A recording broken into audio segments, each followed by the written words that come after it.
fight gitu. Jadi kalau misalnya disamperin pun dia masih memiliki jab juga, masih Iya, punya heavy left punch-nya juga. Jadi dari seorang Pakuito ini benar-benar harus dihindari banget. benar banget. Apalagi kalau misalnya Pakito udah ngedive ke arah backline-nya Mhm. dari suatu tim itu tuh bisa mungkin marksman-nya atau assassin-nya itu bisa satu kali combo sama Pakito. Iya, tapi kalau menurut Goni sendiri nih, kira-kira hero yang perlu diwaspadai itu apa Oh, lagi sih? pastinya Brody sih. Brody Vendetta Wah. itu menurut aku harus wajib di ban sedikit. Terkecuali mereka ingin melepas Vendetta mungkin untuk Hmm. mendapatkan dua hero yang juga sama kuatnya tier A mungkin. Mm-mm. Itu juga agak sedikit gambling, tetapi mungkin jika mereka ingin main safe, mereka mendingan ban Dibuang Brody aja dan ya. Vendetta. Betul.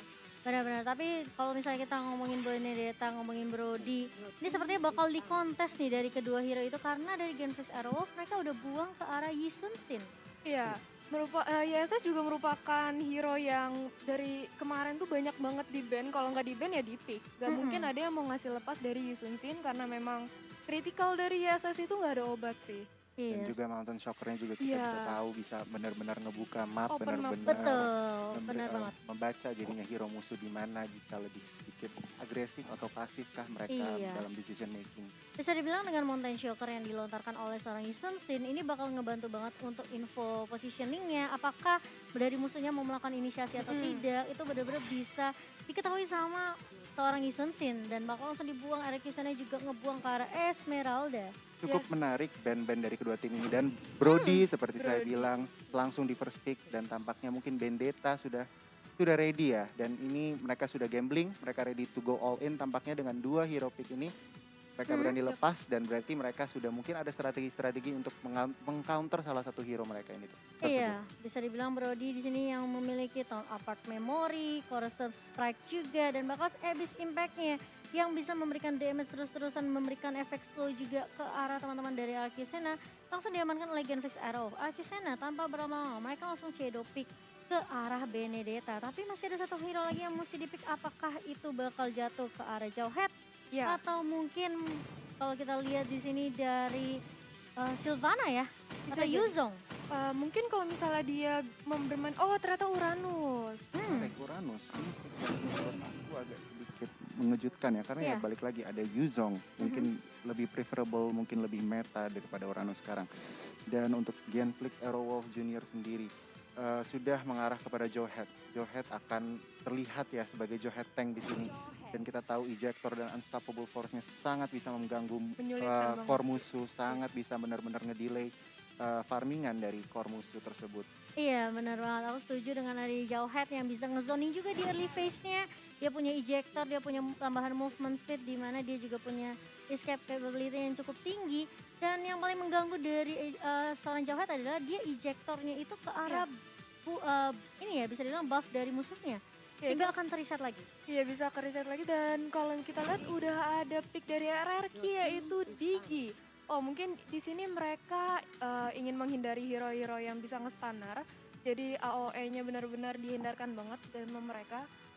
Dan Benedetta bisa jadi dijadiin sideline sih. Karena meta-meta sekarang tuh kebanyakan Benedetta jadi sideline. Bener banget, dan ini sebenarnya aku juga agak sedikit bingung nih kenapa mereka sekarang langsung pick Digi. Mungkin ini adalah salah satu strategi yang mereka sudah siapkan, karena dari segi tanknya juga Yes. mereka kayaknya akan all in kepada Jawhead, dan sudah terlihat ya Sylvana sudah tidak di pick, sehingga dengan pick Digi ini mungkin ada surprise meta atau surprise strategi yang akan dipertunjukkan oleh RRQ Sena. Iya, mengingat juga Digi ini bakal menjadi satu counter untuk semua sisi yang keluar Betul. dari Genfix Arrow, adanya ejector dan bahkan slow yang keluar dari zaman force-nya Harit ini juga bisa didodge oleh seorang Digi dengan cukup mudah hanya dengan satu time journey. Dan bahkan kalau kita lihat ada Alice yang dibuang dan juga Bruno untuk sisi Genfix Arrow.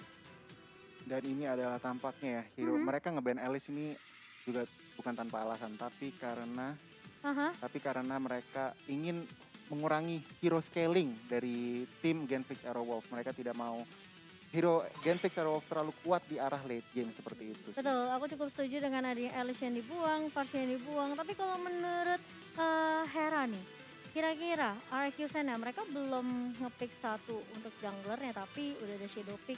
Kira-kira dari Granger atau Cloud, menurut Hera lebih prefer mana nih?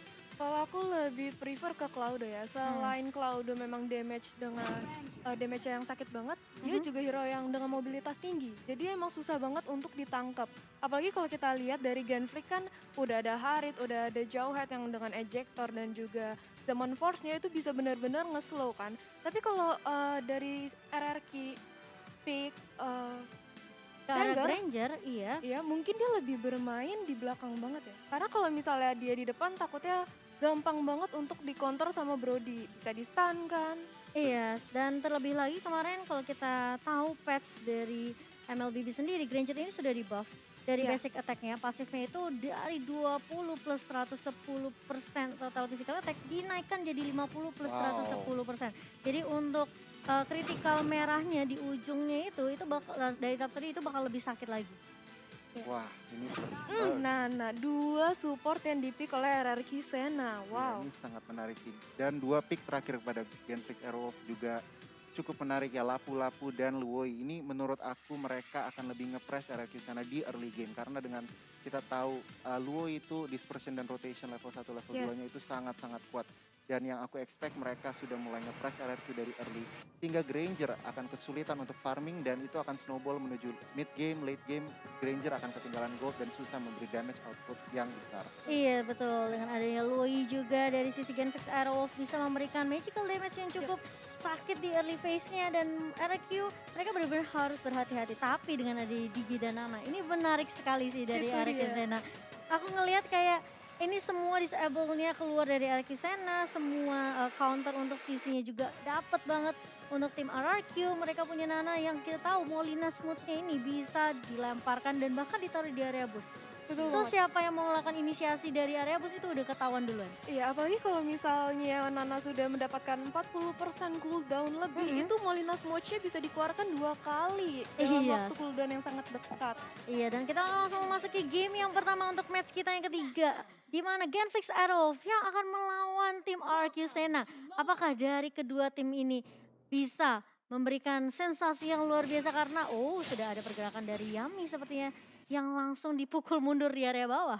Iya, dari Genflix sendiri juga sudah 2 orang yaitu Brody dan Luoyi di arah mid lane masih berusaha untuk nge-clear minion terlebih dahulu.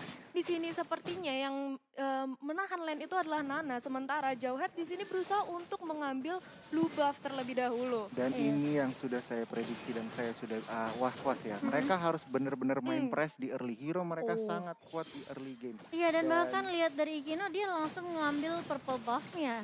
Merupakan sebuah keuntungan terutama dia sudah mendapatkan level 2 duluan di early.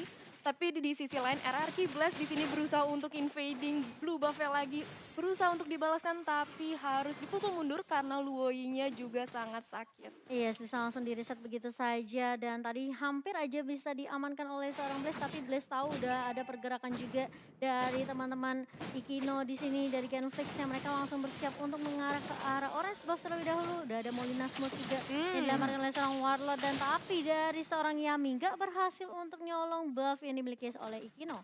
Ya tapi tadi kalau kita lihat damage dari Benedetta itu dari early aja udah lumayan masuk ya penetrasinya ke arah hadap Brody, untungnya masih di backup sama Jauhead. Yes, dan kalau kita lihat ini ngeselin banget sih dari Iya tim sih. RRQ. Mereka benar-benar ngezoning dengan adanya XO juga kali ini yang punya Ionic Edge dan bahkan langsung mencoba untuk dikontes. X-Win langsung ngeriset lagi dengan adanya ejector. Ya untungnya di sini juga Jauhead masih bisa menahan dari blue buff-nya sehingga tidak diambil oleh RRQ.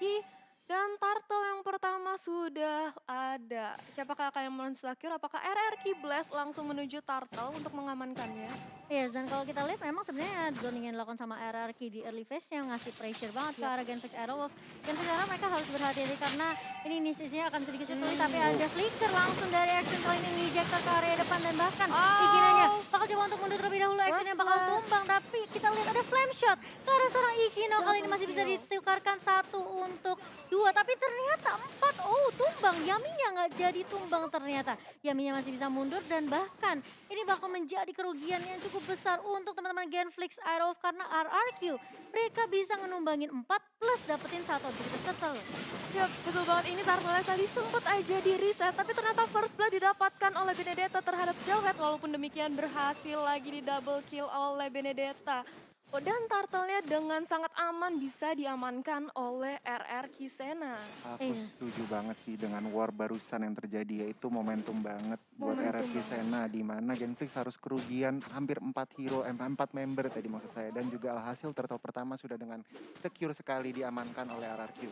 Dan kita bisa melihat belum memasuki menit 4, gold difference sudah hampir 3.000, masih 2.000-an. Jadi ini benar-benar momentum, space, control, tempo sedang dipegang RRQ. Iya, kita lihat juga dari Blaze sendiri, dia tahu banget dia memiliki Death Sonata, mencicil memberikan poking damage aja ke arah teman-teman dari Genflix. Mereka nggak mau terlalu komit untuk teamfight, mereka justru nunggu dari Genflix Arrow seperti tadi. Teamfightnya bakal dibuka dari sisi Genflix, di mana ada flicker mungkin dari X-Win yang tiba-tiba datang gitu kan. Jadi RRQ hanya memfollow up aja. Bisa dibilang kayak opening yang dibuka sama teman-teman Genflix Arrowwolf. Ya udah bisa terlihat dulu ya openingnya langsung di follow up backup, dan kalau kita lihat dari sisi top lane di sini Soulsoul berusaha untuk memotong minion dari Seven. Dan karena memang ya Uranus Regennya juga sangat-sangat tebal ya, sangat-sangat cepat, jadi lapu-lapu memilih untuk lebih baik menahan lane aja. Dan kalau kita lihat juga memang kalau kita ngomongin Uranus ini harus dapetin stacknya. Betul. Dimana dia kalau semakin dipukul malah makin keras. Iya, makin keras dan regennya juga semakin tinggi dari lifestyle-nya. Sedangkan dari X-Win sepertinya harus agak sedikit bekerja keras makanin semua time bomb yang dikeluarin sama 824, dan bahkan gak cuma time bomb tapi juga Molina's Flow. Tapi di sisi lain XO-nya bermain cukup jauh kali, masih bisa mundur, masih ada consecration dan bahkan terkena stun. Terlalu komit sepertinya, terlalu mainnya kejauhan ya di area bawah. XO-nya terlalu offside, disusul dengan sebentar lagi ada war di arah Turtle. Iya, dan bahkan kali ini X udah mulai maju ke area depan, masih ada Lui, masih ada time journey yang bagus banget dari seorang 824. Langsung menyelamatkan teman-teman dari RRQ. Ruben Hood mulai maju kali ini dengan adanya Chrono Dash dan bahkan Summon Force udah mulai di-pop up oleh teman-teman dari Genflix Arrow. Ruben Hood datang di timing yang cukup tepat, Joni. Tampaknya RRQ sana mencari sedikit kompensasi tadi. Mereka mendapatkan informasi kalau Uranus sudah di all in dan sehingga mereka mendapat ruang space di daerah Turtle, sehingga mereka berani untuk commit Turtle, dan itulah yang terjadi. Akhirnya terjadi sedikit balas-balasan. Betul, dan kalau kita lihat juga sebenarnya dengan 824 yang tumbang, ini memang setelah adanya time journey yang di pop up ngebantu teman-teman RRQ untuk mundur ke area belakang. Tapi memang masalahnya Harit ini selalu datang tiba-tiba. Kayak dia bisa dengan mudahnya pop upin Zaman Force-nya, dengan Chrono Dash-nya juga. Apalagi kalau terkena Zaman Force itu akan terkena efek slow. Iya, tadi aku ngeliat Haritnya benar-benar nahan Zaman Force-nya ketika emang udah mulai di akhir war, dia baru ngeluarin disusul oleh Chrono Dash ya. Makin susah ditangkap, apalagi Synchro Vision-nya sakit banget. Langsung dia tadi move juga ke arah bottom untuk nge-clear lane. Jadi win-win situation bagi aku sih. Iya. Dan dari Goni sendiri juga tadi udah ngeliat sebenarnya opening yang dibuka sama teman-teman dari Genflix Arrow. Mereka coba untuk nge-contest turtle-nya. Tapi bisa dibilang kayak justru kurang membuahkan hasil yang cukup baik ya. Kurang, karena mereka sudah all in terhadap Uranus tadi ya. Sehingga itu sepersekian detik saja RRQ sudah langsung bisa open, sudah bisa langsung istilahnya secure turtle dengan cepat, dan malah meskipun Diginya juga harus tetap take down, tetapi setidaknya mereka mengamankan satu objektif. Iya, dan kita akan melihat seperti apa karena peranan dari Digi ini cukup penting juga ya. Dengan time journey, dengan reverse time, kalau sampai kehilangan Diginya mungkin inisiasi yang mungkin tadi awalnya mau dilakukan sama RRQ sana harus ditahan lagi. Ya, dan bisa jadi di sini Digi menurut aku agak nge-build item semi-tank ya. Jadi dia bisa lebih ke arah depan gitu. Iya, lebih bisa tahan badan tidak juga. Tidak mati lah. Iya, tidak terlalu empuk. Betul, tapi kali ini udah mulai ada setup dari tim RRQ. X-Win pun hanya melihat pergerakan dari Soso aja, harus berhati-hati. Blaze di area belakang mencoba untuk mencicil objektif turret terlebih dahulu sepertinya di area atasnya. Gak mau terlalu paksa timpan kali ini X-Win, hanya maju aja tapi langsung masuk ke arah seorang Blaze kali ini. Tapi di sisi lain ada Jackie dan juga Hikino yang mulai datang. Ada surprise attack dari Genflix Arrow Junior, dan bahkan Warlord bersama dengan Soso harus mundur terlebih dahulu. Satu ditukarkan untuk dua, Goni. Dispersion yang sangat-sangat baik dari Luwoi. Mereka berhasil sedikit ngeflank, mengambil arah belakang, dan itu sangat-sangat tidak disangka-sangka oleh tim RRQ Sena. Apa yang akan mereka terjadi di sini? Mereka kehilangan momentum, mereka kehilangan space yang mereka tadinya dapatkan. Iya, dan bahkan Blaze-nya juga sampai ke pick off, dan bisa dibilang dengan untungnya dari RRQ mereka masih punya Nana yang memiliki Molina Blitz, sehingga untuk clearing minionnya masih cukup mudah untuk tim RRQ di area atas. Ya dan kalau kita lihat juga dari Benedetta-nya di arah bottom lane sambil Genflix di atas untuk berusaha menahan, di bawah Benedetta juga ngepres dari Iya. bottom lane-nya Harit. Karena ketika dari Benedettanya udah tahu nih di tim fight, oke tim fight-nya ternyata Iya, kalah. Loi-nya nggak kelihatan, ternyata Loi-nya Iya, langsung diversion ke arah atas dan mau nggak mau dari seorang Benedetta, Yami-nya, oke aku nggak mungkin ikut tim fight daripada iya. nanti malah ke pick off juga, lebih baik dia melakukan objektif lain yaitu split push di area bawah. benar banget. Inisiatif yang baik sebagai Hmm, offlaner, kalian juga harus aware, oke tim gue lagi kalah war, apa yang bisa gue lakuin, objektif betul. apa yang bisa gue dapetin, dan itulah yang inisiatif yang dilakukan oleh Bendetta. Benar, bisa bilang juga itu salah satu distraction juga untuk teman-teman dari Genflix Arrow. Mereka jadi nggak aware, oke kita menangin team fight di area atas, tapi area bawahnya siapa tahu minionnya nge-push sedikit demi Iya, sedikit, ngecicil cicil-cicil, benar. turretnya. Karena ketika objektif turret didapatkan, ini bakal lebih enak lagi buat teman-teman yang mungkin ngedapetin objektif turret terlebih dahulu untuk ngelakuin rotasi ke area jungle-nya. So jungle-nya bakal dimakanin dan Betul. bahkan secara nggak langsung nih bisa memukul mundur musuhnya. Iya betul banget sih, aku setuju tadi merupakan kayak split push lah ya. Dia Hmm, udah tahu di atas kalah ya, dia nggak mau makin mendapatkan kerugian. betul. Jadi langsung Benedetta berusaha untuk menahan minion di arah bawah. Iya, tapi kita belum melihat ini sih sebenarnya inisiasi yang benar-benar komit banget dari Genflix Airwolf Mm-mm. karena sebenarnya mereka bisa dibilang dengan pemilihan hero-nya dengan ada Jauhead dan juga Lapu-Lapu ini hero nabrak ke arah depan semua. Bener banget sih. Seharusnya mereka bisa lebih berani lagi sih untuk team fight-nya lah. Terlebih lagi mereka punya Jack Lee sebagai Loi-nya di sini yang bisa muncul kapan saja tiba-tiba tanpa diduga. Momentum last war itu yang dibutuhkan Genflex Euros untuk tetap Mm-mm. bertahan sih menurut aku. Dengan tidak adanya inisiatif dari Luoi tadi, Genflex akan lebih ketinggalan daripada sekarang sih menurut aku. Jadi ini mereka mungkin pelan-pelan mencari celah, mencari blunder-blunder lagi, mencari Nahan. kesempatan bisa dibilang. Iya. Iya, tapi kali ini sakit banget nggak tuh rotation dan juga dispersion dari Jack Lee Loi-nya. Masih bisa memberikan poking damage ke arah Yami, tapi turtle-nya masih bisa diamankan oleh seorang Yami. Dan kalau menurut aku ya, Genflix kalau misalnya dia dibawa ke late game, ini Brody-nya bisa bahaya banget sih. Maksudnya bisa sakit banget damage-nya. Mhm. Karena seperti yang kita tahu, Brody tuh kalau di late game bisa mencapai 5.000. Oh iya, dan makanya Yaminya kali ini harus mundur dengan final blow. Terpaksa karena dia sudah terkena damage yang cukup beri, magical damage dari dispersion dan juga rotation dari Jack Lee. Ini benar-benar harus diwaspadai sama teman-teman Lihat RRQ. ke arah bottom lane, tampaknya akan di commit ya. Iya, mereka kayaknya mau komit untuk dapetin objektif terlebih dahulu karena mereka tahu mereka harus ngamanin objektif turretnya biar bisa makanin semua jungle yang dimiliki sama tim RRQ. Saat ini posisinya dari tim RRQ mereka ngamanin 2 turret. Jadi mungkin untuk segi pressure-nya yang diberikan sama tim RRQ itu bisa banget sebenarnya untuk di laning-laning yang mereka kuasain seperti saat ini bakal menjadi laning yang cukup krusial. Ya nampaknya di sini RRQ berusaha untuk mengamankan middle turret agar bisa melihat vision ke arah jungle Genflix lebih luas lagi. Iya, dan barusan kalau kita lihat ada flame shot yang dilontarkan oleh Iya. seorang warlord, itu mau ngecicil atau memberikan damage ke arah Jack Lee, tapi langsung ditahan badannya sama seorang X-Twin. Baik banget permainan dari Genflix Airwolf.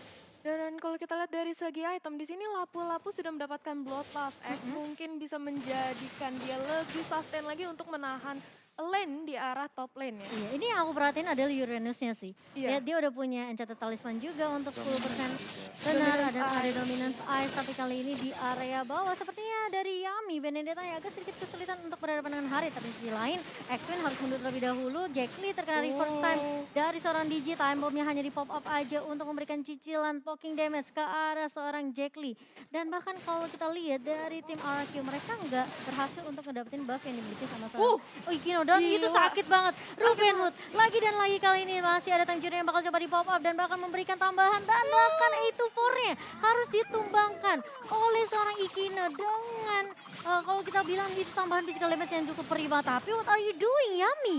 Apa yang terjadi? Benedettanya tadi berusaha untuk membackup, tapi sayang sekali dia nampaknya yang harus terpick off ya. Mungkin terjadi sedikit miskalkulasi dari seorang Mendetta, Yes. agak terlalu ngedive, agak terlalu mungkin overconfident Iya. sedikit, jadi sehingga harus menukar nyawanya dengan gratis. Bisa dibilang dengan Ikinonya udah keluarin Tan Alpha Memori ke arah seorang Digi, ini bisa dibilang kayak Araki udah timpang team fight-nya. So dari Yami pun sebenarnya nggak boleh terlalu maksain untuk ikutin team fight di arah mid tadi. Benar banget. Iya, dan kalau dilihat dari Digi-nya di sini sudah mempunyai Athena Shield. Nampaknya di sini Digi akan menahan damage yang diberikan oleh Harit. Yang mana Ruben Hood dari tadi bermain dengan sangat agresif banget ya. Ruben Hood memang bisa dibilang kayak dia adalah salah satu cadangan Yap. damage output yang dimiliki sama Genflix Airwolf. So Dan ketika Ikinonya mungkin gak ada resource skill lagi, Ruben Hoodnya datang. Iya itu bener Ruben banget. Hood juga itu salah satu player termuda di MDL season ini. Iya, Dia 2003 angkatan ya? 2003. Benar Wow, banget. bisa dibilang beda umurnya jauh banget sama Kawawa. Gak ada ya, canda. Tapi Canda. memang sih sebenarnya kalau untuk game MOBA kayak gini semakin muda playernya semakin bagus ya karena level rank-nya juga makin tinggi. Tapi kalau kita lihat kali ini Seven-nya bakal hilang begitu saja setelah adanya Exxon yang mencoba untuk Unstoppable Force tadi tapi tidak bisa mempick off siapapun. Ruben Hood lagi dan Diamond lagi Force. kali ini bakal coba datang tapi ternyata masih ada Molina Spots dan juga masih ada di first time dari seorang Eto'o dan juga Warlord. Ini yang mengganggu dari tim RRQ. Ya untungnya tadi Exun Lihat masih benderannya. bisa menyelamatkan diri oleh Flicker ya. Kalau enggak Bener. tadi bahaya banget langsung bisa terpick off. Tapi Benedettanya barusan sudah mendapatkan BOD. Iya, dan kalau kita lihat memang split push yang dilakukan sama Benedetta di area bawah ini distraction yang benar-benar Sangat luar biasa mengganggu banget. ya. Mengganggu banget Genflix Airwolf, mereka jadi nggak fokus untuk team fight dan mereka benar-benar harus peka banget sama minimapnya kali ini.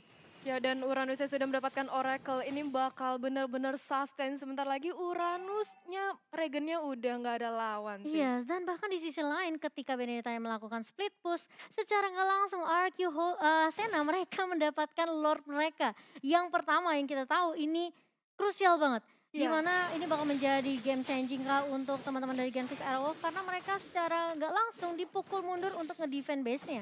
Tapi ini menurut aku kedua tim ini bermain cukup apik performanya karena kita bisa memasuki menit ke-12 tetapi formasi 6-8 itu Masih 6-8 berarti ya? bisa dibilang cukup rendah trading kills-nya. Berarti mereka Betul. bermain sangat rapi, eksekusinya mungkin sangat tajam, blunder sangat minim di game ini. Benar, dan tapi ternyata Jack-nya langsung hilang begitu saja. Tapi di sisi lain Yaminya langsung final blow ke area belakang Ikino. Di sini tidak bisa terlalu berbuat banyak. Masih ada Adian. tangkapan memori tapi bahkan lihat Blaze-nya. Triple kill tiba-tiba suddenly dan bahkan Seven di sini gak bisa mendefend base-nya dan RRQ Sena.